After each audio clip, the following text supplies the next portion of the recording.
सावन में लोग शिव जी पर अभिषेक करते हैं। शंकर जी पर अभिषेक करने से क्या मिलता है? जो भगवान शिव की पूजा करता है, जो भगवान शिव की आराधना कर सकता है, वही पूजा और आराधना करने वाला भगवान कृष्ण का भक्त हो सकता है। शिव की कृपा से ही कृष्ण की भक्ति मिलती है, वरना मिल नहीं सकती। तो भगवान शिव की पूजा का फल है कृष्ण प्रेम। क्या? यदि किसी को कृष्ण से प्रेम हो गया, भगवान श्री कृष्ण की भक्ति मिल गई, तो उस पर भगवान शिव की विशेष, बिना शिव कृपा के आपको कृष्ण नहीं मिल सकते। तो आप लोगों ने खूब अभिषेक किया होगा, शंकर जी का खूब आराधना की होगी, तब जाके वृंदावन धाम प्राप्त हुआ है आप लोगों को। अब कृष्ण जब मिल गए तो फिर उनमें मन लगा लो, फिर यहां वहां ना मन हटाओ। कई लोग कहते हैं हम तो शिव जी के पुजारी हैं, हम तो कृष्ण के पुजारी हैं, तो क्या शंकर जी के मंदिर जाएं? हम शिव जी के पुजारी हैं तो क्या? अरे तुम समझते नहीं हो, तुम्हें समझ नहीं है। शंकर जी के मंदिर जाओ और शंकर जी से कहो, हे भोलेनाथ, जितनी भक्ति आपके हृदय में है, जितना प्रेम आपके हृदय में है भगवान के प्रति, श्याम सुंदर के प्रति, राम के प्रति, उसका एक अंश भी आप कृपा करके दे दें। हे नाथ, मेरा भी मन भगवान श्री कृष्ण के चरणों में, श्री राधा रानी के चरणों में लग जाए। तो कृष्ण कौन है? बोलो मेरी मां, कृष्ण कौन है? जिनके द्वार पर शंकर जी हाथ जोड़कर खड़े हैं। मैया, ओ यशोदा मैया। हाँ बाबा, अरे मैया बड़ी दूर से आयो हूं, एक बार अपने छोरा को दर्शन कराए दे। मैया बोली, बाबा रुक, वहीं बैठो रही हो। मैया, यशोदा मैया कह रही है, शंकर जी रुको। शंकर जी रुक गए। वो भगवान जिनके दर्शन के लिए भगवान शंकर द्वार पर खड़े हैं और क्या कहते, मैया एक बार दर्शन कराए दे। मैया बोली, बाबा तेरी शकल बड़ी डरावनी है, मेरो छोरा देखेगो तो डर जावेगो। अरे मैया ना डरेगो, एक बार तो लाला को दर्शन कराए दे। मैया बोलती हैं, बैठो यहां, अभी हमारो लाला सो रहे हो है, जागेगो तो दर्शन कराएंगे। शंकर जी बैठे इंतजार कर रहे हैं कन्हैया के जागने का। लो, वो कृष्ण हैं। शंकर जी कौन है? जिन्होंने काम को जलाकर भस्म कर दिया। शंकर जी की तीसरी आंख खुले तो पृथ्वी जलकर भस्म हो जाए, वो सर्व सामर्थ्य शंकर जी।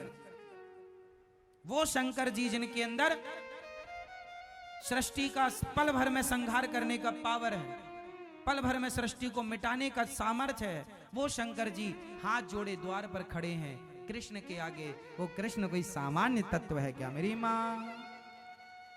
वो भगवान है। एक बार शंकर जी ने जहर पिया था, आप सबको ये बात पता है। समुद्र मंथन हुआ, जहर निकला, किसने पिया? शंकर जी ने पिया। एक बार शंकर जी ने जहर पी लिया। अब बताओ, जहर यदि हम लोग पी लें तो मर जाएंगे? आप लोग पी लें तो मर जाएंगे? मर जाओगे। लेकिन शंकर जी ने इतना सारा जहर पी लिया, मरे नहीं। हम जहर पी लेंगे तो मर जाएंगे, शंकर जी ने जहर पिया, नहीं मरेंगे। वो शंकर जी जो इतना जहर पी कर ना मरे, क्या उनसे कोई इंसान अपनी होड़ कर सकता है, अपनी तुलना कर सकता है? वो शंकर जी जो देवाधिदेव महादेव हैं, जो कामदेव को जलाकर भस्म कर देते हैं, वो शंकर जी गोपी बनकर उस रास में जा रहे हैं भगवान श्री कृष्ण के। वो कृष्ण तत्व है जिनके पास शंकर जी जा रहे हैं, तुम उन्हें हल्के में ले रहे हो। कृष्ण को कोई सामान्य तत्व समझ रहे हैं आप लोग क्या? कृष्णात् परम किमपि तत्व महम न जाने, कृष्ण से भी श्रेष्ठ कोई तत्व है ये मैं नहीं जानता। शंकर जी भी जिन्हें जान ना पाते, शंकर जी किनका ध्यान करते हैं? सदा वसंतम हृदयारविंदे भवम भवानी सहितम नमामि। जिनका ध्यान शंकर जी करते हैं भगवान कृष्ण का जन्म हुआ तो दर्शन करने शंकर जी आए, रास हुआ तो दर्शन करने शंकर, जिनका दर्शन करने के लिए लाइन में शंकर जी खड़े हैं, उन कृष्ण को आप सामान्य समझ रहे हैं क्या? कोई मजाक का विषय बना रहे हैं क्या कि वो रास रचाए तो हम भी रचाएंगे? जो काम संत कर सकते हैं ना, तुम ना करो। उनकी भावनाएं अलग हैं, तुम्हारी भावनाएं अलग हैं। उनके विचार अलग हैं, तुम्हारे विचार अलग हैं। सबकी तुलना सबसे नहीं हो सकती मेरी मां। जिस तराजू में सोना तोला जाता है, उस तराजू में टमाटर नहीं तोले जा सकते। टमाटर, सब्जी, आलू तौलने की तराजू अलग होती है और सोना तौलने की तराजू अलग होती है। इंसानों को तौलने की तराजू अलग है और भगवान को तौलने की तराजू अलग है। दोनों को एक तराजू में नहीं तोला जा सकता। आप गलती ये करते हैं कि इंसानों से भगवान की तुलना कर लेते। अरे हम उन्होंने किया हम भी करेंगे, तो उन्होंने पहाड़ उठाया था, है तुम्हारे बाप में हिम्मत एक उंगली से? उन्होंने इतना सा मुंह खोल के पूरा ब्रह्मांड दिखाया था, है तुम में हिम्मत? भगवान से कहा। आजकल का इंसान जब उसकी नादानी सुनते हैं ना, तो कई बार दया भी आती है मूर्खता पर, कई बार गुस्सा भी आती है कि बताओ भगवान के लिए लोग क्या क्या कहते हैं, जानते नहीं भगवान के बारे में, बोलते हैं। वो रास रचा रहे हैं, वो भक्तों पर कृपा कर रहे हैं, उस रास में शंकर जी भी सम्मिलित हो रहे हैं। पार्वती जी से कहते हैं जरा हमें भी आज श्रृंगार करो, जरा चूड़ी पहनाओ, जरा साड़ी पहनाओ, और लगा के बिंदिया पहन के साड़ी, चाल चले मतवाली। भगवान शंकर चल रहे हैं। जो नारद जी, बड़े बड़े ऋषि मुनि साधु संत, कौन नहीं उस रास में आया? स्वयं वशिष्ठ जी सामान्य है। वशिष्ठ जी के पास जितना पावर ब्रह्मा जी के पास है सृष्टि उत्पन्न करने का, जितना पावर भगवान श्री हरि के पास है, भगवान राम, भगवान कृष्ण के पास जितना पावर है, उतना पावर तप के बल पर श्री वशिष्ठ जी ने प्राप्त कर रखा है। वशिष्ठ जी चाहें तो एक अलग सृष्टि बना सकते हैं। वशिष्ठ जी इतने पावरफुल, अलग ब्रह्मा बना सकते हैं, अलग सृष्टि की रचना कर सकते हैं। एक बार विश्वामित्र जी ने कहा मैं भी कर सकता हूं। एक बार विश्वामित्र जी और वशिष्ठ जी में कहा सुनी हो गई। वशिष्ठ जी इतने पावरफुल थे तो विश्वामित्र जी को लगा मैं भी करूं। आपको पता नहीं होगा, एक बार विश्वामित्र जी ने तो नई सृष्टि प्रारंभ भी कर दी थी। नई सृष्टि, और वो नई सृष्टि क्या है जानते हो? नहीं, ये जो नारियल होता है, ये नारियल ब्रह्मा जी की बनाई सृष्टि नहीं है। एक बार विश्वामित्र जी को गुस्सा आ गया कि मैं चाहूं तो नई सृष्टि कर लूं, तो कहा कि कर लो, तो वो करने लग गए। तो उन्होंने, अब भाई सृष्टि के लिए आदमी लोग चाहिए, स्त्री पुरुष, तो उन्होंने पिंड बनाना शुरू किया। जिस पिंड से इंसानों का जन्म होता, तो सबसे पहले वो पिंड, जैसे चिड़िया पहले अंडा देती है, स्त्री और पुरुष के गर्भ में भी तो एक, ये समझो कि स्त्री का रज, पुरुष का तेज जाकर मिलता है तो एक कलल बनता है। उसी तरह सबसे पहले अंडा तैयार हुआ तो आपने देखा नारियल में दो आंखें होती हैं। ध्यान से देखा, पानी भरा होता, जैसे बच्चे मां के पेट में पानी भरा होता है, पूरा अंडा जैसा प्रोसेस होता है नारियल का। नारियल वो सृष्टि की शुरुआत करने लगे अपनी तपोबल से, मैं अलग सृष्टि बनाऊंगा। ऐसे फिर उन्हें समझाए भैया अलग ना चलो, विश्वामित्र जी को समझाए। इसलिए नारियल तोड़ने की परंपरा बनी कि नारियल भी एक जीव है, जैसे हम हैं ऐसे ही लगभग नारियल। इसलिए हमारे यहाँ पशुओं की बलि ना चढ़ा करके विश्वामित्र जी की सृष्टि के जो लोग थे, जो शुरुआत थी बाद में की नहीं गई, उस नारियल को तोड़ करके कहा गया कि हमारी तो यही बलि मान लो प्रभु, यदि आपको बलि चाहिए तो नारियल की बलि। इसलिए हमारे यहाँ बकरे की बलि नहीं चढ़ाई जाती, नारियल की बलि चढ़ाई जाती, क्योंकि उस सृष्टि को मान्यता नहीं मिली गई। फालतू जाता तो उपयोग करो, चलो यही करो। तो वो भी इंसान की शुरुआत थी नारियल, वो ब्रह्मा जी की सृष्टि में नहीं आता नारियल। नारियल को प्रकट करने वाले विश्वामित्र जी हैं। विश्वामित्र जी तो कम पावरफुल हैं, वशिष्ठ जी तो इतने पावरफुल हैं जस की तस ये सृष्टि को मिटा के फिर बना सकते हैं।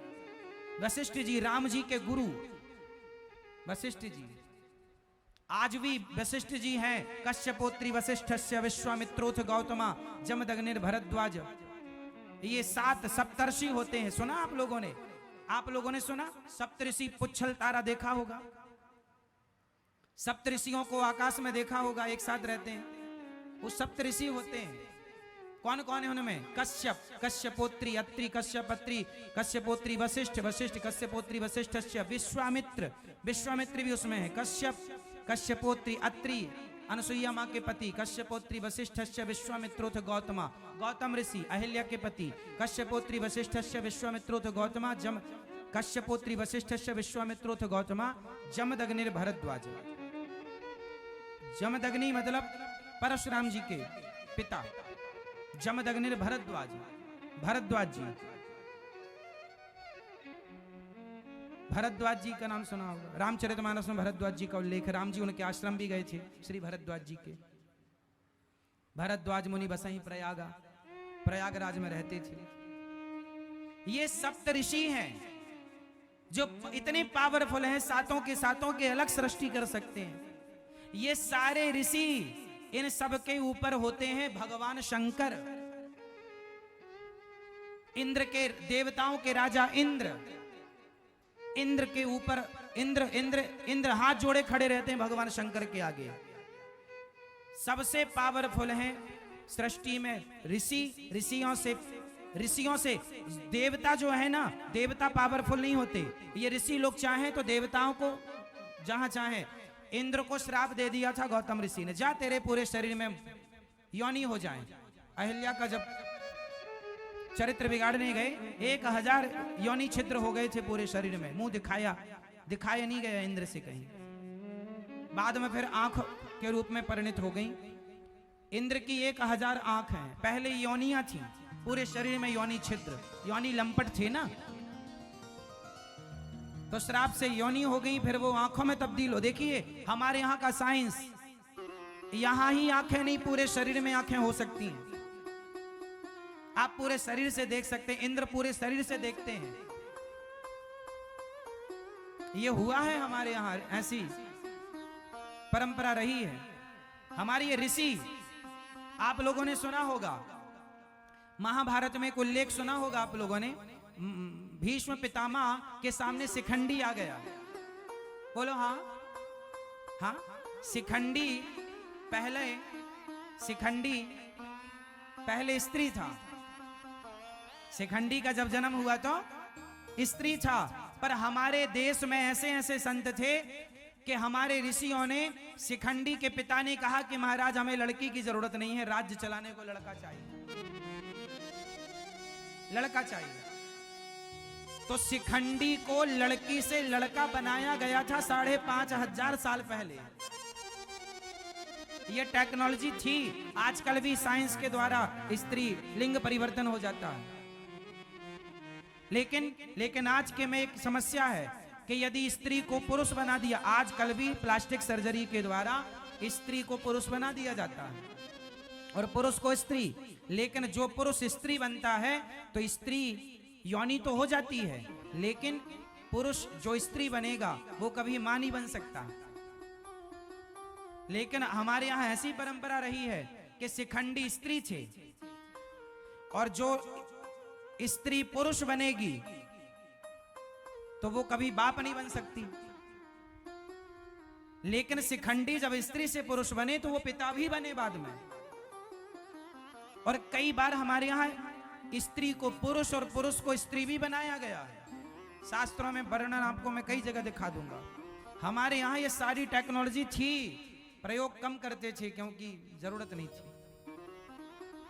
सिद्धांत उद्देश्य अलग अलग थे। तो वो ऐसे ऐसे ऋषि मुनि जो सृष्टि बना सकते हैं, अलग सृष्टि कर सकते हैं। स्त्री को शिखंडी इसका उदाहरण है, महाभारत में कथा है इस बात की कि शिखंडी पहले स्त्री थे, बाद में पुरुष हो गए। इसलिए भीष्म पितामह ने उन पर बाण नहीं चलाया, बाद में पुरुष हुए तो क्या हुआ, जन्म से तो स्त्री है। तो मतलब स्त्री से पुरुष बनाने की क्या प्रोसेस भारत में हम हिंदुओं के पास पहले से ये तकनीक थी। वो भगवान जो ऋषि देवता जिनके सामने हाथ जोड़े खड़े होते हैं, वो भगवान शंकर। और वो भगवान शंकर मैया यशोदा से कहते, अरे मैया तेरे लाला को एक बार दर्शन करना हो, एक बार दर्शन कराए थे। वो भगवान हैं। आप बड़े भाग्यशाली हैं कि उन भगवान की कथा सुन रहे हैं जिन भगवान के दर्शन के लिए शंकर जी भी खड़े रहते हैं द्वार पर। मैया एक बार दर्शन कराए।